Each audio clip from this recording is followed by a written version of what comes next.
बच्चों उम्मीद करता हूं कि आपका पेपर बहुत ही अच्छा गया होगा। ये 11th क्लास के लेटरल एंट्री के लिए जो नवोदय विद्यालय का पेपर हुआ था, यानी कि लेटरल एंट्री टेस्ट जो हुआ था आपका, वो पेपर है। 100% एक्यूरेट सॉल्यूशन के साथ मैं इस वीडियो में आपको आंसर की बताने वाला हूं, आंसर की देने वाला हूं। बिल्कुल ही एररलेस आंसर की होगा, कोई भी गलती इसमें आपको मिलेगी नहीं, है ना। सबसे एग्जैक्ट, सबसे एक्यूरेट आंसर की आपको बताने वाला हूं। तो ध्यान से देखना पूरी वीडियो को, और फिर मुझे लास्ट में कमेंट में लिख करके बताना कि आपके कितने क्वेश्चन सही हो रहे हैं और कितने नंबर आपके आ रहे हैं। ठीक है, चलिए सबसे पहले तो बहुत बहुत धन्यवाद सचिन कुशवाहा को जिसने ये पेपर प्रोवाइड किया है। स्टार्ट करते हैं पहले अपने सेक्शन से। देखो, first section is mental ability test. तो मेंटल एबिलिटी टेस्ट में बहुत आसान आसान से सवाल आए थे। वैसे मैं बताऊं आपको तो सोशल साइंस वाला थोड़ा सा लेवल अच्छा था, और साइंस वाले में भी आप कह सकते हैं कि थोड़ा सा अच्छा था। बाकी आसान थे। मैथ्स में एक आधा क्वेश्चन को छोड़ दिया जाए, एक दो क्वेश्चन को, तो ठीक ही था, मैथ्स एवरेज था। और बाकी सोशल साइंस और साइंस में थोड़ा ठीक ठाक लेवल था। मेंटल एबिलिटी में पहला सवाल, ये सारे सेक्शन हम लोग करेंगे, है ना। ऐसा नहीं कि एक दो सेक्शन करके छोड़ देंगे, सारे हम लोग सेक्शन करेंगे। और ये एक्यूरेट, बिल्कुल एक्यूरेट सॉल्यूशन है। अगर आपको कहीं लगता है कि किसी क्वेश्चन में डाउट आपको जा रहा है, कहीं डाउट आ रहा है, तो कमेंट सेक्शन में लिखना जरूर से, ठीक है। चलिए, तो ये क्वेश्चन नंबर 1 इसका हो जाएगा option number A correct, question number 2 का ऑप्शन नंबर बी करेक्ट। ये तो बहुत आसान है, इसमें कुछ खास है नहीं। ये अपना सीरीज वाला है, तो सीरीज वाले में 135 डिग्री का रोटेशन इसमें है, देख लेना एक बार, ऑप्शन नंबर ए है। उसके बाद इसमें भी रोटेशन वाला ही कॉन्सेप्ट है, तो ऑप्शन नंबर बी करेक्ट हो जाएगा। अब यहां आपको दिख रहा है कि मैं मार्क करते हुए चल रहा हूं, लेकिन जहां जरूरत पड़ेगी वहां मैं थोड़ा बहुत एक्सप्लेन भी करूंगा, ज्यादा तो नहीं, पर क्योंकि फिर फालतू टाइम जाएगा, कोई मतलब है नहीं। अब तो एग्जाम हो गया है, आपको बस आंसर्स मिलाने हैं, आपको सही आंसर की चाहिए थी, और हमने थोड़ा लेट किया क्योंकि सारे आंसर्स को वेरीफाई करने में थोड़ा हमें टाइम लगा। और ये जरूरी है कि भाई गलत आंसर बताने से बढ़िया तो ये है ना कि थोड़ा टाइम लिया जाए, लेकिन सही आंसर आप तक पहुंचाया जाए। तो ये पूरा मतलब कॉन्फिडेंटली मैं कह सकता हूं कि सारे आंसर सही हैं। देखिए, 5th का है, ऑप्शन नंबर ए करेक्ट हो जाएगा, और यहाँ पे 6th का ऑप्शन नंबर डी। ठीक है, इस बच्चे ने बहुत अच्छा किया है, बट मैथ्स में थोड़ा ये गड़बड़ कर दिया है। ठीक है, देखते हैं। ये 7th का शायद आर्ट्स का बच्चा रहा हो, तो मैथ्स वाला तो काउंट होगा नहीं। तो राइडर का अपोजिट जो है, मिरर इमेज जब बनाओगे आप, तो ये बनेगा डी ऑप्शन, इस तरीके से। और 8th का ऑप्शन नंबर होगा डी, ये भी करेक्ट। ये बहुत आसान से है, जैसे देखो ऐसा हुआ, फिर ऐसा, और इधर ये, ठीक, बहुत ईजी सा है ये, तो इसका डी ऑप्शन हो जाएगा करेक्ट। नेक्स्ट देखिए, पेपर फोल्डिंग एंड कटिंग। इसमें पेपर को फोल्ड करके और फिर कटिंग लगा दी गई है। अब यहाँ जो कटिंग है वो कटिंग यहाँ भी आ जाएगी, और ये कटिंग यहाँ, ये कटिंग यहाँ। तो इस तरीके से आपका जो आंसर बनेगा ऑप्शन डी हो जाएगा, और इसमें ऑप्शन सी हो जाएगा। ठीक है, ये देखिए, आज बुधवार है, 84 दिनों बाद, तो 7 का भाग देंगे, 12 7 84, पूरी तरीके से भाग चला जा रहा है, तो 84 दिन बाद भी बुधवार होगा, वेंसडे होगा। इसमें देखा जाए तो रविवार, इसको ऐसे ही सॉल्व करोगे इसी तरीके से, तो रविवार हो जाएगा आंसर। इसमें अगर देखा जाए छिपी आकृति, इमीडिएट फिगर, तो ये यहाँ पे छिपी हुई हमें मिल जाएगी ये आकृति ऐसे। ठीक है, तो ऑप्शन यहाँ हमारा डी हो गया। अगर हम बात करें क्वेश्चन नंबर 14 की, तो क्वेश्चन नंबर 14 देखो यहाँ इस तरीके से यहाँ पे आकृति छिपी हुई आपको मिल जाएगी, तो ऑप्शन हो गया डी करेक्ट। बढ़ते हैं भाग 8 पे। देखिए, इसमें है आपका, इसका आंसर हो जाएगा डी ऑप्शन, और इसका आंसर हो जाएगा इसका भी डी, तो दोनों का डी ऑप्शन हो जाएगा। अगला है हमारा भाग 9 यानी कि पार्ट 9। ये रीजनिंग का सवाल है, बड़े अच्छे सवाल इसमें आए थे। इसमें ये दोनों क्वेश्चन अच्छे हैं, मतलब ये वाला तो उतना नहीं, ये वाला थोड़ा और अच्छा है। ठीक है, बी ऑप्शन इसमें करेक्ट हो जाएगा। अच्छा, एक बात का ध्यान रखना, आप ये क्वेश्चन नंबर मत मिलाना, क्योंकि क्वेश्चन नंबर अलग अलग हो सकता है, आपके सेट में हो सकता है अलग हो और इस सेट में अलग हो। ये कौन सा सेट है मैं देख लेता हूँ एक बार। ये आपका सेट है बी एफ एल सेट है शायद, हाँ एल लास्ट में लिखा हुआ है, हाँ एल सेट है। तो ये चूंकि बुकलेट कोड एल है, तो आपका हो सकता है ए बी सी डी और हो, तो उसमें अलग होगा। ठीक है, तो आपको क्वेश्चन नंबर मिलाना है, सॉरी क्वेश्चन मिलाना है, ना कि क्वेश्चन नंबर, क्योंकि हर एक सेट में अलग अलग होगा, इतना तो आपको पता होगा। चलिए, तो इसका आंसर आपका हो गया बी, इसका आंसर हो गया ए, है ना। हिंदी और इंग्लिश में देख लेना आप, जैसा भी होगा। आपने अगर हिंदी मीडियम में दिया है तो हिंदी मीडियम का मैच कर लेना, इंग्लिश का दिया है तो इंग्लिश का। वैसे एक क्वेश्चन हिंदी और इंग्लिश दोनों में, मतलब हर एक क्वेश्चन दिया हुआ है, तो ऊपर इंग्लिश लिखा हुआ है, ऊपर हिंदी लिखा हुआ है, नीचे इंग्लिश लिखा हुआ है। यहां देखो, इसका हो जाएगा ऑप्शन सी, इसका हो जाएगा ऑप्शन बी। चलो, तो एक सेक्शन इस तरीके से हमारा हो गया कंप्लीट, जो कि मेंटल एबिलिटी था। इस बच्चे के सारे ही सही थे, और एक इसने गलत किया तो लिख भी दिया इसने कि यहाँ गलत हुआ, ये हमने नहीं लिखा है, इस बच्चे ने लिखा है। तो यहाँ पे यूनिटी के बारे में दिया गया है कि जब भी हमारी यूनिटी टूटी है, तब हमारे ऊपर दूसरों ने शासन किया है, और दूसरों ने उसका फायदा उठाया है, इतिहास इसका गवाह है। ये इसके बारे में दिया हुआ है। तो 21st का जो आंसर होगा हमारा, lack of unity, C option हो जाएगा। है ना, कि हमें अंडर रूल रखा गया कब, जब हमारी यूनिटी टूटी है तब। यहां देखो, अच्छा ये क्वेश्चन इंपॉर्टेंट, मतलब ये थोड़ा कंफ्यूजिंग क्वेश्चन आपको लग सकता है। देखिए इसमें क्या कह रहा है, the state of correct option that is opposite to the natural feeling of sincerity and loyalty. देखो भाई, ये natural feeling of sincerity and loyalty towards the nation ये कहलाता है पेट्रियोटिज्म, लेकिन अपोजिट वर्ड पूछ रहा है। अब इसका अपोजिट क्या होगा, जैसे किसी के अंदर कोई न्यूट्रल आदमी है, मतलब उसको किसी से मतलब नहीं, उसको ना फौज से ना देश से कुछ मतलब नहीं, वो बुरा भी नहीं कहता है, लेकिन उसको मतलब ही नहीं है कि भाई हमसे क्या मतलब, कुछ ऐसा, वो न्यूट्रल रहता है। तो नेचुरल फीलिंग उसके अंदर सिंसियरिटी एंड लॉयल्टी की नहीं है, वो कहलाता है इनडिफरेंस। तो ऑप्शन होगा इसका बी करेक्ट। बहुत सारे बच्चे बिट्रियल हेट में कंफ्यूज होंगे। बिट्रियल तो बहुत ज्यादा एक्सट्रीमिज्म वाली कंडीशन है कि मतलब धोखा दे देना किसी को, तो ये तो साथ देने का अपोजिट है ना, साथ देने का अपोजिट धोखा दे देना। तो ये नहीं, नेचुरल फीलिंग अगर नहीं है, राष्ट्र को लेकर के लॉयल्टी नहीं है, तो इनडिफरेंस उसको बोलेंगे, मतलब वो एक तरीके से न्यूट्रल है, नेचुरली उसके अंदर ये फीलिंग नहीं है कि हमें देश के प्रति समर्पित होना चाहिए। तो ये चीजें ठीक है, इसका आंसर हो जाएगा ऑप्शन बी हो जाएगा, we are stronger when we are together. Next देखो, select the correct option, complete the statement. आइए देखते हैं, a feeling of sincerity and loyalty of the individual, ये सही है। The main factor that determines the unity of the nation, ये सब कुछ पैसेज में दिया हुआ है, बस मैं आंसर आपको बताते हुए चल रहा हूं। Select the option closest in meaning to challenges, challenges का मतलब होता है रुकावट, रास्ते में बाधा, ऑब्स्टेकल, है ना, तो ऑप्शन डी हो जाएगा correct. Hurdles, stabilisation in a country can be achieved only if the country manner, मतलब किसी भी कंट्री में स्टेबलाइजेशन यानी कि कोई किसी कंट्री में उथल पुथल ना हो, बिल्कुल वो शांत तरीके से चल रहा हो, तो स्टेबलाइजेशन तभी हो सकता है जब लोग यूनाइटेड हो। ये भी पैसेज का ही पार्ट है, तो सब कुछ इस पैसेज में ही छिपा हुआ है, पैसेज आप पढ़ेंगे तो आपको समझ में आ जाएगा। चलिए नेक्स्ट जो है, the prime minister of India has release the figure of fifth cycle of India tiger census. तो टाइगर सेंसस के बारे में दिया गया है कि किस तरीके से जो बिग कैट्स यानी कि टाइगर्स हैं, बिग कैट में कई प्रजातियां आती हैं, जैसे कि आपका चीता हो गया, शेर हो गया, बाघ हो गया, लियोपर्ड हो गया, ये सब है ना, तो ये सारे प्रजातियां बिग कैट में आती हैं, तो उनके बारे में दिया हुआ है और किस तरीके से इंटरनेशनल अलायंस करके इनका संरक्षण किया जा रहा है इन बिग कैट्स का, उसके बारे में ये पैसेज है। तो पैसेज को आई होप कि आपने पढ़ा ही होगा, जाहिर सी बात है। इसमें आंसर जो हमारा सही होगा, how can we sustain the tiger population, तो उनके इकोनॉमिक डेवलपमेंट को हम कोई नुकसान ना पहुंचाएं, मतलब अपने इकोनॉमिक डेवलपमेंट से उनके इकोलॉजी को, उनके पारितंत्र को कोई भी नुकसान ना पहुंचाए, तो ऑप्शन ये तो सही होगा। बाय स्टैब्लिशिंग टाइगर रिजर्व, हाँ टाइगर रिजर्व स्टैब्लिश करेंगे तो उनके लिए एक सुरक्षित घेराबंदी हो सकेगी और वो सुरक्षित रहेंगे, तो ये भी सही है, ये भी सही है।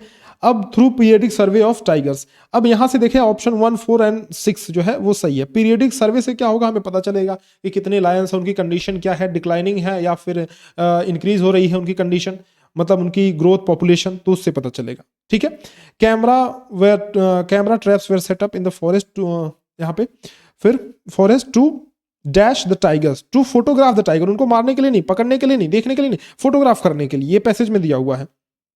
Cause the ecologically viable economic development, देखो वाइबल का अपोजिट पूछ रहा है, वाइबल मतलब जो संभव हो, जो आसानी से हो सके, और इसका अपोजिट क्या हो सकता है, डाउटफुल, जिसमें संदेह हो कि होगा नहीं होगा। वाइबल मतलब पॉसिबल के नियरेस्ट है, लेकिन अपोजिट पूछ रहा है इसीलिए डाउटफुल हो जाएगा यहाँ।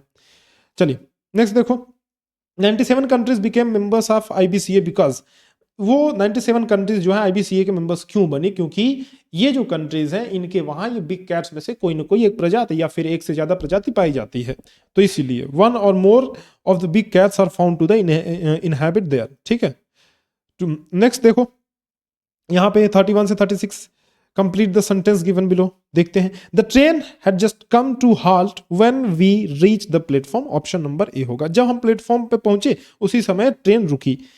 The ship with its crew dash into the port last week, अब इसमें दो चीजें हैं, बी और सी में कंफ्यूजन हो सकता है। देखो इसमें एक चीज तो ये हो सकता है कि हम जनरली किसी को इन्फॉर्मेशन दे रहे हैं कि लास्ट वीक, पिछले सप्ताह जो है वो शिप अपने क्रू के साथ, या फिर इसको अगर हटा भी दिया जाए तो शिप जो है वो रवाना हुई, कहां से, पोर्ट से रवाना हुई, इनटू द पोर्ट, है ना, ऐसा कर सकते हैं। तो लेकिन ये जो चीज है ऑलरेडी लास्ट वीक की बात कर रहा है, पास्ट की बात कर रहा है, लेकिन पर्टिकुलर टाइम रेफरेंस दे रहा है, तो ये इस बात की तरफ इंडिकेट कर रहा है कि कार्य हो चुका है, पास्ट में हुआ है, परफेक्टली हो चुका है, मतलब कंप्लीट हो गया है, तो हैड सेल्ड होगा, ऑप्शन सी। परफेक्ट का ये सेंस दे रहा है, इसीलिए हैड का यहां पे लगेगा। The wages of sin, are death होगा, इज डेथ होगा, वेयर डेथ होगा, समझना, ये दोनों तो बिल्कुल भी नहीं होंगे, आर और इज में कंफ्यूजन। देखो वेजेस ऑफ सिन, ये कि इसका अगर हिंदी में ट्रांसलेट करें तो ये ऐसा होगा कि पाप की सजा मौत होती है, इस तरीके से। तो वो किसके बारे में कह रहे हैं, ये वेजेस ऑफ सिन, तो यहाँ पे एस या ई एस देख करके आप आर लगा दोगे, लेकिन आर नहीं होगा, क्योंकि वेजेस ऑफ सिन, ये जो जो आपको, आपसे मैं कहूं कि जो सजा है, जो लिखा हुआ जो पनिशमेंट है वो डेथ है, वो एक ही है, ठीक है। तो यहाँ पे इज लगेगा, ना कि आर लगेगा, ठीक। यहाँ देखिए, I cannot complete the prayer, I have little time left, मतलब थोड़ा सा समय मेरे पास बचा हुआ, यहाँ पे होगा little time, not a little. A little मतलब, जैसे लिटिल मतलब बहुत कम है, कि इसीलिए मैं कंप्लीट नहीं कर पा रहा हूँ। अ लिटिल मतलब जल्दीबाजी में कंप्लीट करूंगा, मतलब थोड़ा सा टाइम तो है लेकिन मैं जल्दीबाजी में कंप्लीट कर लूंगा, तब अ लिटिल लगेगा, लेकिन लिटिल मतलब एकदम थोड़ा। तो idleness and luxury brings about poverty and want, ये होगा B option. I expected that dash get a first class, that I would get, मतलब एक्सपेक्ट कर रहा है ना, ये कंफर्म थोड़े थोड़े ना है, तो ऑप्शन सी हो जाएगा, I would get. Read the conversation below the given below between policeman and Ram, choose the reply given by the Ram. Policeman क्या कहता है कि where are you going Ram, Ram कहता है can you tell me the way to Dehra. तो यहाँ पे complete करना है इसको, the Ram ask the policeman if he could tell him the way to Dehra, मतलब क्या वो उसे देहरा का रास्ता बता सकता है, तो इफ लगेगा, यहाँ पे ऑप्शन होगा ए। ये आपका डायरेक्ट इनडायरेक्ट में, इनडायरेक्ट उसमें इनडायरेक्ट स्ट्रक्चर में बदला जा रहा है, इनडायरेक्ट सेंटेंस में बदला जा रहा है, तो यहाँ पे इफ लगेगा। यहाँ देखो, यहाँ ये बहुत अच्छे से दिख नहीं रहा है, बस थोड़ा मैं जूम कर दे रहा हूँ ताकि अच्छे से दिखे थोड़ा। देखो यहाँ होगा कि वो एक कहावत है ना हिंदी में, उसी का ट्रांसलेशन है, हिंदी में कहावत है कि जिसके घर कांच के बने होते हैं और दूसरे के घर पे पत्थर नहीं मारा करते हैं, तो वो यहाँ पे है कि people who live in glass house hold, यानी कि पहले नंबर पे तो ये आ गया, फिर who live in glass houses should not throw stones, should not throw stones, तो वही चीज है। तो बी यहाँ पे दूसरा पहले आएगा, फिर हु लिव चौथा आ गया, फिर एक, फिर तीन, तो 2 4 1 3, ऑप्शन होगा अपना सी ऑप्शन, ठीक है। यहां देखो, choose the option which identify the error in the following sentence. अब एरर यहां पे कहां है, each of this books are available नहीं, क्योंकि ईच की बात कर रहा है, एक एक की गिनती होगी, इसीलिए is available, each of the book is available in this store, तो आर की जगह इज रहेगा, ये सही है, बाकी में कोई भी करेक्शन नहीं है। Read the following conversation given below and choose the reply given by Swami. Villagers क्या कहते हैं, what can we do to serve you, मतलब हम आपके लिए, हम आपकी क्या सेवा कर सकते हैं। Swami, bring me a glass of milk, मेरे लिए एक दूध का ग्लास लेकर के आओ। तो यहाँ पे लिखा हुआ है when asked what the villagers could do for him, the Swami asked them किस लिए पूछा, to bring him a glass of milk, तो ऑप्शन यहाँ पे सी हो जाएगा कि ग्लास ऑफ मिल्क लाने के लिए उन्होंने कहा। तो इस तरीके से बच्चों हम लोगों ने कंप्लीट कर लिया है, कितने पार्ट्स हमने कंप्लीट कर लिए, 2 पार्ट्स कंप्लीट कर लिया। अब बढ़ते हैं अपने साइंस वाले पार्ट पे। आगे बढ़ने से पहले बच्चों एक जानकारी मैं आपको देना चाहता हूं कि हम लोग इस चैनल पर नवोदय विद्यालय और सैनिक स्कूल की तैयारी करवाते हैं। 5-6 सालों से हमारा यही काम है, यही करते आ रहे हैं। तो हमारे नए बैचेस लॉन्च हो चुके हैं नवोदय विद्यालय और सैनिक स्कूल के लिए, क्लास 6 के लिए स्पेशली हम लोग क्लास 6 पे फोकस करते हैं, क्लास 6 और 9th पे। 11th में चूंकि बहुत कम ऑडियंस होती है, बहुत कम बच्चे एग्जाम देते हैं, उतना फोकस नहीं करते, but we are trying to do our best कि 11th के लिए हम बहुत अच्छा करें, ठीक है।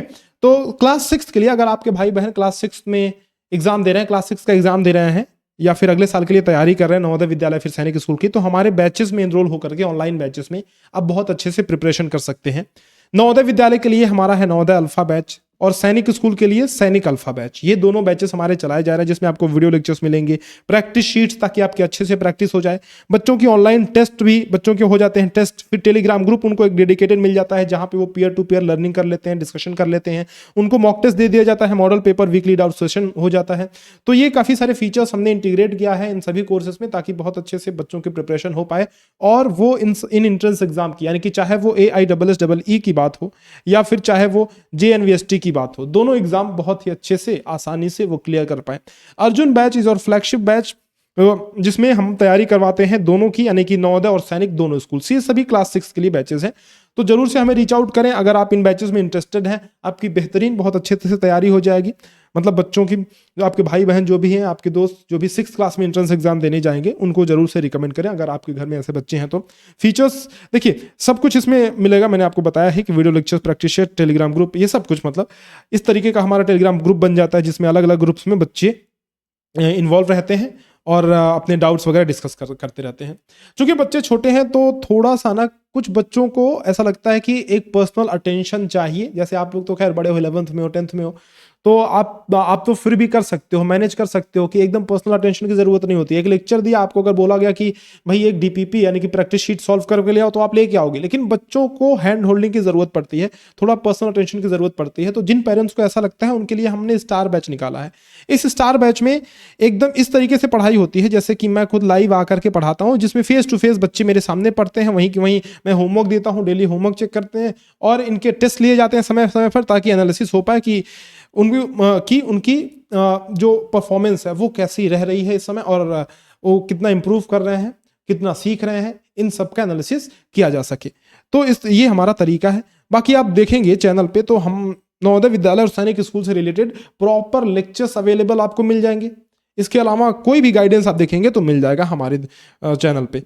द्रोण स्कूल का ऐप डाउनलोड कर सकते हैं आप और कोर्स में एनरोल कर सकते हैं। अगर आपको किसी भी जानकारी के लिए कोई इन्फॉर्मेशन चाहिए मतलब, तो आप हमें रीच आउट कर सकते हैं इस नंबर पे 6260388361। ध्यान रखिएगा, हमारे इस समय पर्टिकुलर देखा जाए 4 बैचेस चल रहे हैं। नवोदय अल्फा, सैनिक अल्फा, अर्जुन। नवोदय अल्फा में नवोदय विद्यालय की तैयारी, सैनिक अल्फा में सैनिक स्कूल की तैयारी, अर्जुन बैच में दोनों की तैयारी। और जो हमारा एक स्टार बैच चल रहा है, इसमें 20 से 25 स्टूडेंट होते हैं, मतलब बहुत छोटा बैच, एक स्मॉल बैच हम चलाते हैं ताकि बच्चों को कोई परेशानी ना हो, हर एक बच्चे पे पर्सनल अटेंशन हम दे पाए, है ना, पर्सनल अटेंशन दे पाए और उनके सारे क्वेरीज, उनके सारे डाउट्स दूर कर पाए। जैसे एक टीचर नॉर्मल घर आकर के बच्चों को पढ़ाता है, उस तरीके का ये ट्रेनिंग है। ठीक है, तो स्टार बैच हमारा उस चीज के लिए है। आप हमें इस नंबर पे कॉल या व्हाट्सएप करके जानकारी ले सकते हैं। चलिए अब बढ़ते हैं अगले सेक्शन पे, साइंस पे।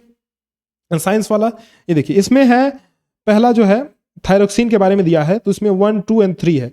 Insufficient secretion of thyroxine will cause dwarfism. ये गलत है, क्योंकि बौनापन जो होता है उसका कारण थायरोक्सिन नहीं होता है। अलग अलग हार्मोन्स उसके लिए रिस्पॉन्सिबल है बस, बट थायरोक्सिन नहीं है। तो 1, 2, 3 इसमें करेक्ट है, बाकी 4th वाला रॉन्ग है। In sexually reproducing organism, the characters that are transmitted from parents to offspring during the reproduction shows both similarity and variation with parents। तो ये दोनों शो करते हैं, तो ऑप्शन सी होगा। हिंदी में भी आप मिलाते चलना, जनकों के साथ दोनों समानताएं और विभिन्नताएं। नेक्स्ट देखो, the correct description about the structure और फंक्शन ऑफ आर्टरी। देखो, 2 तरीके के पाइप्स एक तरीके से कहो तो निकले होते हैं, किससे? हृदय से, हमारे हार्ट से। एक तो आर्टरीज होती हैं, वेन्स होते हैं। तो आर्टरीज जो होती हैं उनके थ्रू ब्लड जाता है, यानी कि प्योर ब्लड जाता है। जब हृदय हमारा पंप करता है तो वो शरीर के विभिन्न भागों में जाता है। तो इसका मतलब उसके वॉल्स जो है मजबूत होने चाहिए, इलास्टिक होने चाहिए, ताकि वो प्रेशर को हैंडल कर पाए। तो ऑप्शन नंबर हमारा ए करेक्ट होगा। और सिराएं, जहां पे लो प्रेशर होता है। यहां थोड़ा क्लियर दिख नहीं रहा था तो मैंने लिख दिया है, ये क्वेश्चन आप पढ़ सकते हो। इसका आंसर आएगा 15 ओम। इसमें देखो, ये इस तरीके के रजिस्टर, आइडेंटिकल रजिस्टर लगाए जा रहे हैं। ये भी एक रजिस्टर है, ये भी एक रजिस्टर है, ये भी एक रजिस्टर है, ये भी एक रजिस्टर है, ये भी और ये भी। कह रहा है कि A B C D E और एफ। ठीक है, पॉइंट ए से करंट जाता है, पॉइंट डी से निकल जाता है करंट, है ना। तो आप यहां देखोगे बेटा, तो ये जो है, ये तीनों रजिस्टर्स जो हैं वो सीरीज में है। ये तीनों रजिस्टर सीरीज में है, यानी कि अगर 10-10 ओम तीनों हैं तो ऊपर वाले 10 + 10 + 10 यानी कि 30 ओम ऊपर हो गया, 30 ओम नीचे हो गया, है ना। तो 30 ओम ऊपर, 30 ओम नीचे। अब ये दोनों पैरेलल में हो गए, ये दोनों। तो इन दोनों का जब पैरेलल कॉम्बिनेशन निकालोगे तो 15 ओम आ जाएगा। तो ऑप्शन हो जाएगा बी। इफेक्टिव जो रेजिस्टेंस होगा वो हो जाएगा ऑप्शन नंबर बी, 15 ओम। नेक्स्ट देखो, the resistance offered by the combination कह रहा है, इफेक्टिव रेजिस्टेंस यानी कि फाइनल रेजिस्टेंस। इसको भी थोड़ा देख लेना, बहुत क्लियर तो नहीं दिख रहा है, लेकिन आई होप कि आप समझ पा रहे हो इसको। यहां देखो, यहां ये कह रहा है कि एनर्जी डिसिपेशन सेम होना चाहिए, मतलब कि जो ऊर्जा का क्षय है वो समान है। तो अगर एनर्जी डिसिपेशन सेम रखना है हमको, तो इसका मतलब I² R होता है, I² R1 = I² R2 = I² R3 होना चाहिए। ठीक, अब यहां समझना कि ये जो करंट है ना आई, यहां पे जो करंट आई जा रहा है, वहां पे यहां ये 2 भागों में बट जा रहा है। ठीक है, तो यहां जो आई की वैल्यू है वो यहां पे आई की वैल्यू से डिफरेंट है। समझे बात? तो डिफरेंट है। इसका मतलब हम ये कह सकते हैं कि भाई अगर ये R2 और R3 बराबर हो तो करंट दोनों में बराबर बराबर बटेगा। जैसे मान लो 1 एम्पियर का करंट आया तो 0.5 इधर आया, 0.5 इधर आया, और ये दोनों चूंकि पैरेलल में हैं, ये दोनों पैरेलल में हैं, तो इसीलिए पैरेलल कॉम्बिनेशन ऑफ वो लॉ लगेगा, जो लॉ है अपना पैरेलल कॉम्बिनेशन का लगेगा। तो इस केस में अगर आप जब सॉल्व करोगे तो आंसर आपका आएगा कि R2 और R3 बराबर होने चाहिए, और जो R2 है वो R1 का आधा होना चाहिए, और R3 भी R1 का आधा होना चाहिए। तो चूंकि ये दोनों बराबर हैं तो खैर कोई बात है नहीं इसमें। जैसे मान लो ये 10 ओम का है तो ये 5 ओम का होना चाहिए, और ये भी 5 ओम का होना चाहिए, मतलब ये दोनों बराबर, और ये R1 के कंपेरिजन में आधे होने चाहिए। तो ऑप्शन आएगा बी अपना करेक्ट। ठीक है, चलो ये देखो जरा, इसमें बड़ी आसान सी बात है। इसमें देखो 10 टू द पावर 10 इलेक्ट्रॉन्स निकाले जा रहे हैं। इसका मतलब कि जब इलेक्ट्रॉन्स निकाल रहे हैं तो पॉजिटिव चार्ज डेवलप होगा, तो प्लस वाला आंसर आएगा, प्लस वाला आंसर, निगेटिव वाला आंसर तो ही नहीं आएगा। अब देखो इसमें भाग दे देना है हमको, 1 कूलम बराबर इतने इलेक्ट्रॉन्स हैं, तो 10 टू द पावर 10 इलेक्ट्रॉन्स निकाले जा रहे हैं, तो 6 इंटू 10 टू द पावर 8 का भाग दे दोगे तो -9 ऑप्शन आ जाएगा हमारा, ए ऑप्शन करेक्ट हो जाएगा। ठीक है, आसान सा है ये। नेक्स्ट इसमें देखिए, इसमें 3 और 4 ऑप्शन होगा कि इसमें कह रहा है कि नॉन बायोडिग्रेडेबल, तो भाई ये डिकम्पोजर प्रोड्यूसर्स, ये तो बायोडिग्रेडेबल है ना, जैसे जब वो मर जाएंगे तो भाई उनका जो शरीर है वो डिकम्पोज हो जाएगा, तो बायोडिग्रेडेबल तो है ही। रेयान, सिल्क, कॉटन, देखिए इसमें कॉटन जो है और सिल्क भी ये बायोडिग्रेडेबल है, तो ये दोनों तो कहा नहीं जा सकता है। अब 3 और 4 नायलॉन, पॉलिस्टर, पॉलीथीन, DTD, ये सारे नॉन बायोडिग्रेडेबल हैं। प्लास्टिक, बेकेलाइट, PVC, नायलॉन, ये भी सारे नॉन बायोडिग्रेडेबल हैं, तो ऑप्शन हो जाएगा ऑप्शन ए करेक्ट। यहां देखिए आपको पता होगा 10% रूल, यानी कि यहां से 10% एनर्जी यहां ट्रांसफर होगी, 10% यहां, 10% यहां, 10% यहां। ये कह रहा है कि हॉक को अगर 5 किलो जूल की एनर्जी मिल रही है तो 10 गुना उसका कर दो, चूंकि ये 10% एनर्जी है, तो 50 यहां आ जाएगा, 500 यहां आ जाएगा, 5000 यहां आ जाएगा। ऑप्शन हो जाएगा सी। कह रहा है ग्रॉस होपर को कितना मिलेगा, यानी कि टिड्डे को कितना मिलेगा, तो 5000 किलो जूल, ऑप्शन हमारा करेक्ट हो जाएगा। इसमें अगर देखें तो हमारे देश में 220 वोल्ट और 50 हर्ट्ज पे बिजली ट्रांसफर की जाती है। ठीक है, ये स्टेटमेंट सही है। और अगर ये स्टेटमेंट देखा जाए कि एक समान चुंबकीय क्षेत्र गतिशील आवेशों से अन्योन्यकृत करते हैं, यानी कि मतलब ये अनइफेक्टेड रहते हैं, है ना, इंटरैक्ट करते हैं, sorry. Uniform magnetic field interact with moving charges and not with stationary charges, बिल्कुल सही बात है। जैसे मैग्नेटिक फील्ड है तो यहाँ पे जब मूविंग चार्ज कोई जाएगा, जैसे एक करंट कैरिंग कंडक्टर है, इसमें चार्ज जा रहा है, मूविंग चार्ज, तो ही जो है इलेक्ट्रॉन फील्ड में इसके जो इलेक्ट्रॉन्स है वो डिफ्लेक्ट होंगे, कहने का मतलब है ना। तो मूविंग चार्ज ही डिफ्लेक्ट होता है, ये भी, यानी कि 1 और 2 ये दोनों सही है। ठीक है, तो ऑप्शन हो जाएगा ऑप्शन नंबर ए, 1 और 2 ओनली, बाकी ये नहीं सही है। तो ये नॉट ओनली पॉसिबिलिटी कह रहा है, तो ये ओनली कह दिया है ना, इसीलिए ये नहीं सही है। क्योंकि देखिए अगर मान लीजिए कि ये मैग्नेटिक फील्ड इस तरीके से है, अब इसका रेडियस अगर इनफाइनाइट मान लें, तो मैग्नेटिक फील्ड के अगर पैरेलल कोई इलेक्ट्रॉन चल रहा है तो डिफ्लेक्ट नहीं होगा। ठीक है, तो इसीलिए ये गलत हो जाएगा। एंड ये फोर्थ वाला, ये तो आप जानते हैं कि किसी भी 2 करंट कंडक्टर अगर है, कोई वायर्स हैं, करंट कैरिंग वायर्स हैं, तो ये दोनों एक दूसरे से दूर जाते हैं, अट्रैक्ट नहीं करते हैं, रिपेल करते हैं, तो ये भी गलत हो गया। 1 और 2 सही हो गया, ऑप्शन ए करेक्ट हो जाएगा। नेक्स्ट देखो बेंजीन में, देखो बेटा बेंजीन में अगर बेंजीन का स्ट्रक्चर हम बनाया तो ये ऐसा होता है बेंजीन इस तरीके से, और एक एक बॉन्ड इधर बाहर। ठीक, तो कुल मिलाकर के 9 सिंगल बॉन्ड्स हो गए ना, 1 2, देखो यहां से 1 2 3 4 5 6, तो ये हो गए 7 8 9 सिंगल बॉन्ड हो गए, और तो 9 सिंगल बॉन्ड और 3 डबल बॉन्ड, तो एक डबल बॉन्ड ये, एक डबल बॉन्ड ये, एक डबल बॉन्ड ये, तो 3 डबल बॉन्ड हो गया, डी ऑप्शन करेक्ट हो गया। ठीक है, चलो अगर इसको देखें तो लाइपेज कार्बोहाइड्रेट को डाइजेस्ट करता है, और लाइपेज जो है फैट्स को भी डाइजेस्ट करता है। ठीक, और जो ट्रिप्सिन है हमारा, ट्रिप्सिन वो प्रोटीन्स को डाइजेस्ट करता है, तो यानी कि ये भी सही है, ये भी सही है। और 3 को देखा जाए तो गैस्ट्रिक ग्लैंड्स जो है हाइड्रोक्लोरिक एसिड और पेप्सिन म्यूकस प्रोड्यूस करती हैं, रिलीज करती हैं, तो 1 2 3 दोनों सही है। ठीक है, लाइपेज प्रोटीन को डाइजेस्ट नहीं करता है, एक मिनट, लाइपेज जो है वो प्रोटीन को डाइजेस्ट नहीं करता है, लाइपेज कार्बोहाइड्रेट्स और फैट्स को डाइजेस्ट करता है, तो ये फोर्थ वाला सही नहीं है, तो ऑप्शन डी हमारा सही हो जाएगा, 1 2 और 3 ओनली। यहां पे क्या कह रहा है कि जब लीड नाइट्रेट को, यानी कि PbNO3 को जब एक बॉइलिंग ट्यूब में हीट किया जाता है बर्नर के ऊपर, तो ये किसमें चेंज हो जाता है, तो इसका आंसर है lead oxide, oxygen and nitrogen dioxide, option है डी। यहाँ अगर देखें select group of ionic compound, तो ये सारे आयनिक कंपाउंड है, बाकी सब में कोई ना कोई एक कोवेलेंट कंपाउंड है। ठीक है, जैसे CaO को ही देख लें हम अगर, तो ये कोवेलेंट हो गया। फिर यहाँ पे अगर HCl देखें तो HCl जब पानी में घुलता है तब तो वो आयनिक हो जाता है, H+ और Cl- हो जाता है, लेकिन जब गैसियस फॉर्म में रहता है तो वो आयनिक नहीं होता है।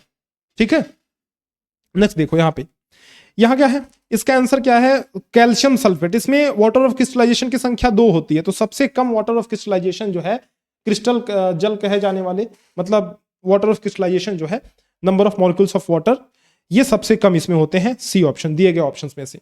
ये थोड़ा जूम कर दे रहा हूं, देख लेना, ये वाला क्वेश्चन है और हिंदी में भी देख लो। अगला सवाल देखो, when electricity is pass through an aqueous solution of sodium chloride, यानी कि ब्राइन से जब इलेक्ट्रिसिटी पास किया जाता है, तो देखो कैथोड हमारा कैसा है, कैथोड नेगेटिव है, तो H+ और Cl-, तो क्लोरीन किधर जाएगा, क्लोरीन जाएगा माइनस है ना, तो प्लस की तरफ जाएगा, तो क्लोरीन प्लस की तरफ जाएगा, हाइड्रोजन जो है माइनस की तरफ जाएगा, तो सी ऑप्शन करेक्ट हो जाएगा। यहां देखें, इसको बैलेंस करोगे इक्वेशन को तो सी ऑप्शन आ जाएगा, कर लेना, आसान सी बात है। बहुत ज्यादा अच्छा मतलब बहुत ज्यादा हार्ड सवाल नहीं आए थे, लेकिन ठीक ठाक था। थोड़े 2-3 क्वेश्चन अगर हम माने तो ठीक ठाक थे साइंस में। सोशल साइंस में सबसे टफर मुझे सोशल साइंस ही लगा। यहां अगर इसमें देखें तो देखो, यहां पे क्या है, एक कॉन्वेक्स लेंस है, जब उसके फोकस पे कोई चीज रखोगे तो यार इनफाइनाइट पे ही तो बनेगी इमेज, तो ऑप्शन नंबर ए करेक्ट हो जाएगा। यहां पे m = v/u का फॉर्मूला लगेगा, और फिर 1/f = 1/v - 1/u का फॉर्मूला। तो यहां से क्या करोगे, आप निकाल लोगे किसकी वैल्यू, v की वैल्यू निकाल लोगे f और u के टर्म्स में, जिसको यहां रख दोगे तो फॉर्मूला आपका c निकल के आ जाएगा। ठीक है, यहां देखो कि क्या है, the ciliary muscle adjust the changing intensity of light entering the eye. अब यहां अगर देखोगे तो 1 to 4 आंसर से, एक मिनट 1 to 4 आंसर यहां करेक्ट हो जाएगा, आपका ऑप्शन सी होगा करेक्ट। ठीक है, हाँ ये अच्छा सवाल है। ये जो है मेंडल का जो एक्सपेरिमेंट है, ये 2 जनरेशन में दिया गया है, तो इसको जब आप सॉल्व करोगे तो आंसर आपका आने वाला है ये वाला ऑप्शन सी ऑप्शन करेक्ट होगा। इसको इसका मैं आपको थोड़ा सा बता दे रहा हूं, जैसे देखिए मान लो कि पहला है अपना RRYY, ठीक है, दूसरा है देखो पहला ये हो गया, दूसरा ये हो गया, तो दूसरा है RR, एक मैं दूसरा पेज लेके बता दे रहा हूं आपको। देखो पहला क्या है RRYY, दूसरा क्या है RRYY। तो जब इनके गैमेट्स बनेंगे तो इसके गैमेट्स में RY आएगा, इसके गैमेट में RY आएगा। जब इनका फ्यूजन होगा तो ये किस तरीके का आएगा, RR और YY आ जाएगा। ये फर्स्ट जनरेशन F1 प्रोजेनी हो गई। अब इन दोनों का जब फ्यूजन कराओगे तो RR बड़ा Y छोटा Y, इन दोनों का जब फ्यूजन कराओगे तो जो रेशियो आएगा, यानी कि जो फिनोटाइप रेशियो आएगा आपका, जो फिनोटाइप रेशियो आएगा वो आएगा 9:3:3:1। अब इसमें दोनों कैरेक्टर डोमिनेंट होंगे, डोमिनेंट, ये दोनों ही डोमिनेंट होंगे। ठीक है, और इन दोनों में एक कैरेक्टर डोमिनेंट होगा, 1 रेसेसिव होगा। इसमें दोनों रेसेसिव कैरेक्टर होंगे, समझ रहे हो बात, इसमें दोनों रेसेसिव कैरेक्टर होंगे। हमसे पूछा क्या गया है, देखना बात समझना, हमसे पूछा गया है राउंड एंड ग्रीन। यहां पे राउंड क्या है, डोमिनेंट कैरेक्टर है, और ग्रीन रेसेसिव कैरेक्टर है। रिंकल्ड एंड येलो, तो यहां पे रिंकल्ड क्या है, रिंकल्ड जो है रेसेसिव कैरेक्टर है, एंड जो येलो है वो डोमिनेटिंग कैरेक्टर है, तो वाई हो गया। यानी हमसे यहां पूछ रहा है कि भाई कोई ना कोई एक डोमिनेटिंग कैरेक्टर तो रहना ही चाहिए, तो कोई ना कोई एक डोमिनेटिंग कैरेक्टर का जो रेशियो है वो यहां आप देखोगे तो 3 और 3 है, तो ये 9 3 12 3 15 1 16, तो इस रेशियो में जब देखोगे तो ये 900 हो जाएगा, ये 300 हो जाएगा, ये 300 हो जाएगा, ये 100 हो जाएगा। यानी यही पूछ रहा है 300 और 300, 300 एंड 300। बात समझे, तो यहां पे आंसर हो जाएगा आपका सी ऑप्शन। ठीक है जी, चलिए अगले क्वेश्चन पे चलते हैं। नेक्स्ट क्वेश्चन देखिए, नेक्स्ट जो है हमारा आ गया सोशल साइंस। अब सोशल साइंस में मतलब मैं ट्रिक ही लगाते चल रहा हूं, ज्यादा इसमें एक्सप्लेन करने की जरूरत है नहीं, आप आंसर एक बार चेक कर लेना। इसका ऑप्शन है ए, और यहां पे मानसी वर्क करती है एक ऑफिस में, उसने 25 लाख का कर्ज लिया है और उसको अपने वेतन संबंधी रिकॉर्ड जमा करना है। ठीक है, और मकान की रजिस्ट्री के बाद बैंक ने घर के कागज को कोलेटरल के तौर पर रख लिया है, तो घर के समर्थक ऋणाधार के तौर पर नए घर के कागज को बैंक ने रख लिया है, तो डी ऑप्शन होगा।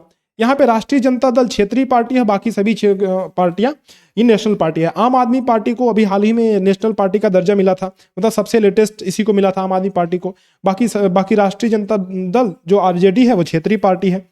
यहाँ अगर देखें तो लोकतांत्रिक व्यवस्था विभिन्न सामाजिक विभागों में सामंजस्य स्थापित करती हैं, बिल्कुल सही बात है। और वो कैसे कर पाती है? क्योंकि लोकतांत्रिक व्यवस्थाओं में सामाजिक अंतर और टकराव को संभालने का गुण होता है।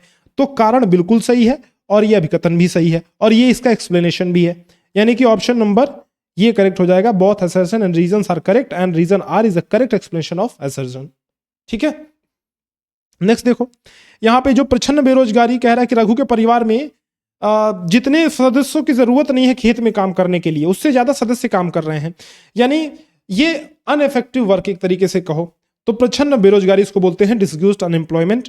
इसके बाद अगर इसमें देखें तो हाँ, इसमें देखना ये 200 दिन नहीं, मनरेगा में 100 दिन काम की गारंटी है, तो 200 दिन नहीं, ये 100 दिन है। और अगर काम आपको उपलब्ध नहीं होता है तो बेरोजगारी भत्ता भी आपको दिया जाएगा, ये मनरेगा में प्रावधान है। तो बी ऑप्शन करेक्ट है, ये वाला 100 दिन है ना। एक मौलिक अधिकार नहीं है अपने, मौलिक अधिकार जो अपने 6 हैं वही हैं, ये नहीं है मौलिक अधिकार। इसमें देखो, इसमें क्या है, इससे आप ये निष्कर्ष निकालोगे कि पर कैपिटा इनकम जो है, प्रति व्यक्ति आय, वो रिच कंट्रीज की ज्यादा है और लोअर जो कंट्रीज, जो पुअर कंट्रीज है, उनकी पर कैपिटा इनकम जो है वो कम है। ठीक है, low income countries, C option. Next देखो, इसको भी मैंने अच्छे से लिख दिया है क्योंकि ये भी विजिबल नहीं था। खैर, इस बच्चे ने भेजा वही बहुत अच्छी बात है, एक आध थोड़ा ऐसे ही भेज दिया, ठीक है कोई बात नहीं। अब यहाँ पे जो है ये बी ऑप्शन सही हो जाएगा इसका, देख लेना ध्यान से, हिंदी में भी देख लेना अगर दिखे आपको तो। मैं थोड़ा जूम कर दे रहा हूँ ताकि दिख जाए, मतलब क्वेश्चन पहचान में आ जाएगा, बाकी पेपर तो आपके पास है ही। इसमें देखो, मैच द फॉलोइंग मैंने मैच कर दिया है, तो आप एक बार देख सकते हो, ऑप्शन नंबर इसका डी करेक्ट हो जाएगा, है ना। ये देखो, ये है बेल्जियम के संबंध में, बेल्जियम के संदर्भ में से कौन सा कथन सत्य नहीं है पूछ रहा है, तो ये बेल्जियम ने बहुसंख्यकवाद की नीति का चयन किया, ये सत्य नहीं है, नहीं किया था, डी ऑप्शन है सही। पॉलिसी ऑफ द मेजोरिटेरिज्म, ठीक है, क्या चीज है, हाँ हाँ ठीक है, ठीक ठीक। नेक्स्ट देखिए, फ्रांसीसी क्रांति में क्या हुआ था कि sovereignty transfer from monarchy to a body of citizen, बिल्कुल सही बात है कि प्रभु सत्ता राजतंत्र से निकल करके ये नागरिकों के समूह में स्थानांतरित हो गई थी। फ्रांसीसी क्रांति आपको याद होगी, ऑप्शन नंबर बी करेक्ट हो जाएगा इसमें। बाकी इसमें देखें तो महामंदी की शुरुआत तो 1929 में हुई थी, सही बात है, लेकिन विश्व बैंक की जो स्थापना हुई थी वो 45 में हुई थी, है ना। तो ये द्वितीय, ये प्रथम विश्व युद्ध के बाद नहीं, ये द्वितीय विश्व युद्ध के बाद स्थापना हुई थी, तो ये गलत है और ये वाला सही है। तो ऑप्शन ए जो है, अभिकथन ए, असर्शन ए करेक्ट है और रीजन आर जो है वो इनकरेक्ट है। ठीक है, नेक्स्ट देखो, मशीन उद्योगों के युग से पहले अंतर्राष्ट्रीय कपड़ा बाजार में भारतीय सूती उत्पादों के दबदबे का क्या कारण था? क्योंकि भारत में पैदा होने वाले कपास महीन किस्म के थे, बहुत फाइनेस्ट क्वालिटी के, बहुत फाइन क्वालिटी के कॉटन उगते थे अपने भारत में, इसीलिए इनका दबदबा था, पूरे मार्केट में जो है इनकी मांग थी। तो ऑप्शन हो जाएगा सी करेक्ट आंसर। अगले क्वेश्चन पे चलते हैं, क्वेश्चन नंबर 74। देखिए यहाँ क्या है कि which of the following statement is best reflect the characteristics of Indian rail transportation. Indian rail transportation जो है ये देश की अर्थव्यवस्था के विकास के लिए उत्तरदायी है, बिल्कुल सही बात है, ऑप्शन नंबर ए सबसे बेस्ट, यही जो स्टेटमेंट है वो सुटेबल है यहाँ पे। यहाँ देखो, विनिर्माण उद्योग के आर्थिक विकास की रीढ़ समझे जाते हैं, क्यों समझे जाते हैं? 1 और 3 इसमें सही होगा। कृषि पर निर्भरता को बढ़ाते हैं, नहीं, ये तो निर्भरता को कम करते हैं बल्कि, तो 1 और 3 होगा यहाँ पे, ऑप्शन नंबर होगा सी। नेक्स्ट, कि भारत में सौर ऊर्जा के दोहन की असीम संभावना है, बिल्कुल सही। भारत एक उष्णकटिबंधीय देश है, हाँ उष्णकटिबंधीय देश है। देखिए, अब कर्क रेखा जो है वो भारत को लगभग आधे से विभाजित करती है, लेकिन फिर भी जो भारत की जलवायु है वो उष्णकटिबंधीय में माना जाता है, क्योंकि लगभग यहाँ देखा जाए तो विषुवत रेखा के करीब ही भारत है, हमारा आधा भारत तो इधर है, कर्क रेखा के आधा उधर है। लेकिन जो मौसम है और भी कंडीशंस को देखा जाए, जैसे हिमालय की स्थिति वगैरह सब कुछ देखते हुए, तो जो यहाँ का मौसम बनता है उष्णकटिबंधीय बनता है, ऑप्शन नंबर, तो ये भी सही है। और चूंकि यहाँ पे सोलर ऊर्जा, जो सोलर पावर है उसकी मतलब वो हमारे यहाँ ज्यादा है, इनॉर्मस पॉसिबिलिटी है सोलर पावर को का दोहन करने की, मतलब उससे हम लोग फायदा ले पाए, तो इसीलिए ये भी सही है, ये भी सही है, दोनों सही है, ए ऑप्शन हो जाएगा। और चूंकि हमारा जो इंडिया है, भारत है, वो उष्णकटिबंधीय है, उसमें है, क्षेत्र में है, इसीलिए तो यहाँ पे सौर ऊर्जा की प्रचुरता है, प्रचुर मात्रा में सौर ऊर्जा उपलब्ध है। नेक्स्ट देखिए, जूट औद्योगिक विकास की रीढ़ है, बिल्कुल सही बात है, औद्योगिक विकास की रीढ़ है, लेकिन ये जो एक्सप्लेनेशन है ये भी सही है कि जूट का उपयोग जो है बोरियां, चटाई, रस्सी आदि बनाने में किया जाता है, लेकिन इसके अलावा भी हिस्टोरिकल पर्सपेक्टिव से देखें, अंतर्राष्ट्रीय बाजार में इसकी मांग को देखें, तो बहुत सारी चीजें हैं जो और अच्छे तरीके से इसका कारण बन सकती है, इसको एक्सप्लेन किया जा सकता है। यानी दोनों स्टेटमेंट अपने आप में तो सही है, लेकिन एग्जैक्ट इसका वर्णन, इसका एक्सप्लेनेशन नहीं करता है कारण आर, इसीलिए ऑप्शन होगा बी करेक्ट। ऑप्शन क्या होगा इसमें? बी करेक्ट होगा कि दोनों सही है परंतु ये सही से व्याख्या नहीं करता है, तो ऑप्शन बी है करेक्ट। इसमें अगर देखेंगे तो ये फोर्थ ऑप्शन गलत है। ये सारा तो 1992 में हुआ था, लेकिन ये फोर्थ ऑप्शन जो है कि ये वर्ल्ड लीडर्स के द्वारा न्यूयॉर्क यूएसए में साइन नहीं हुआ था, बल्कि ये ब्राजील में, रियो डे जेनेरियो में, ब्राजील का शहर जो है वहां साइन किया गया था।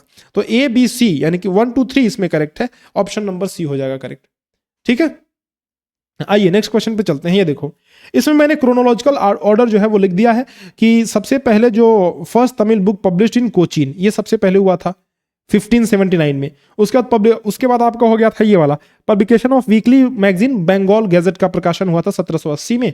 उसके बाद ये 1821 में पब्लिकेशन ऑफ संवाद कौमुदी और पब्लिकेशन ऑफ शमशुल अखबार, ये 1823 में। ठीक है, तो ये ऑप्शन हो जाएगा आपका बी ऑप्शन करेक्ट।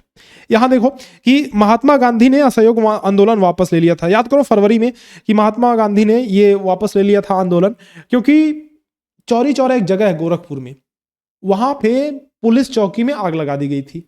और इस अब महात्मा गांधी थे बहुत बड़े समर्थक किसके?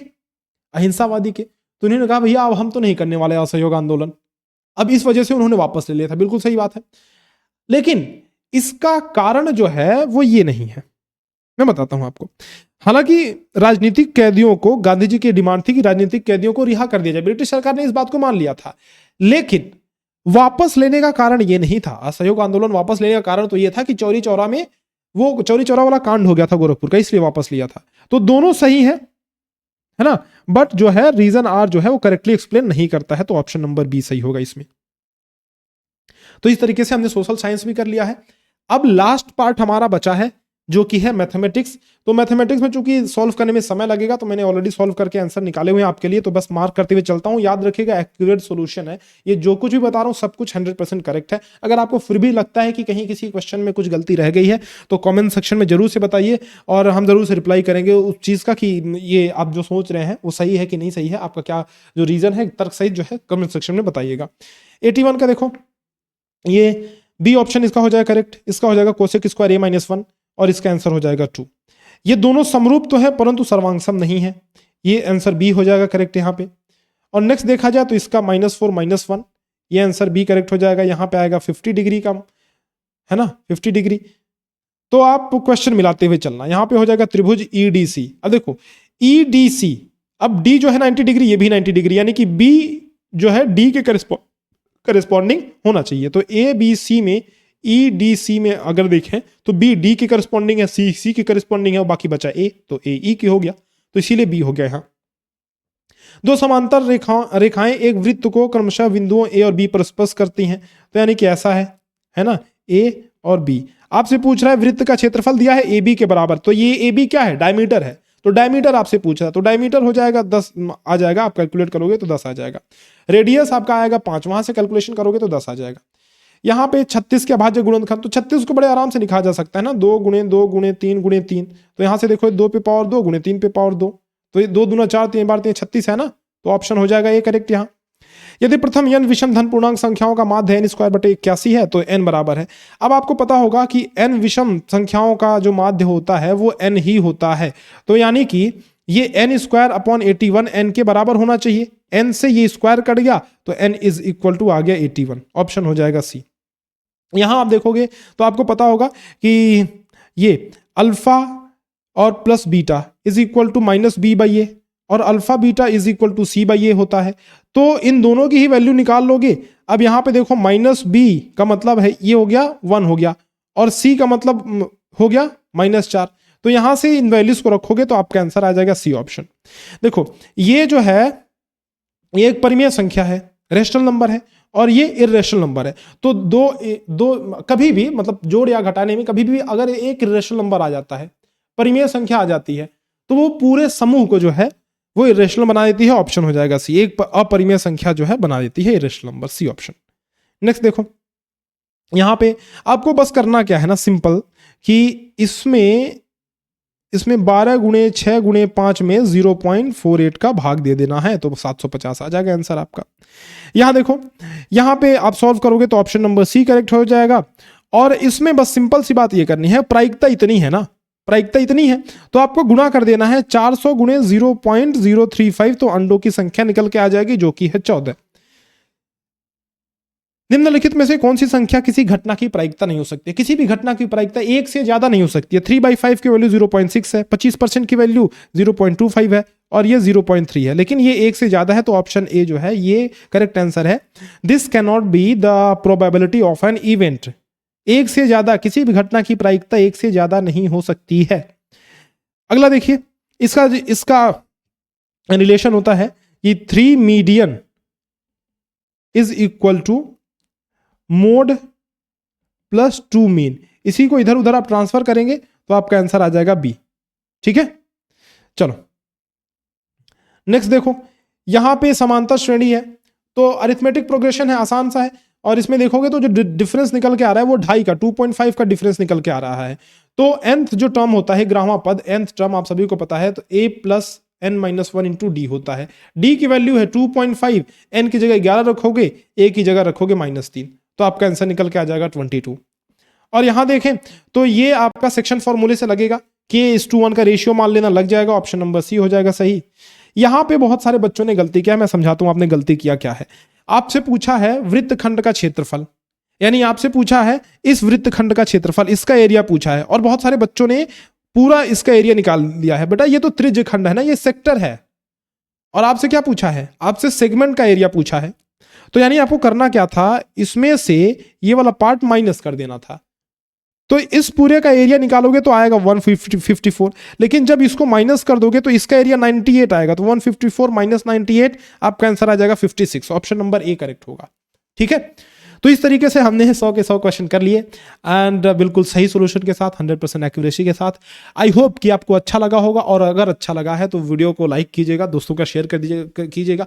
थोड़ा सा समय हमें लगा, चूंकि आंसर्स को हमें वेरीफाई करना था, हम ये नहीं चाहते थे कि आपको गलत आंसर दिए जाएं, क्योंकि फिर आप भी परेशान रहते हो। आप तो एग्जाम देकर आए हो, परेशान रहते हो, हम भी गलत आंसर बताए या किसी इंस्टीट्यूट द्वारा बताया जाता है, तो ये अच्छी बात नहीं है। इसीलिए थोड़ा टाइम लगा, लेकिन आप तक सही आंसर पहुंचाया गया। अगर फिर भी कुछ लगता है आपको कि आपके हिसाब से कुछ और आंसर हो सकता है, तो जरूर कमेंट सेक्शन में लिख करके बताना।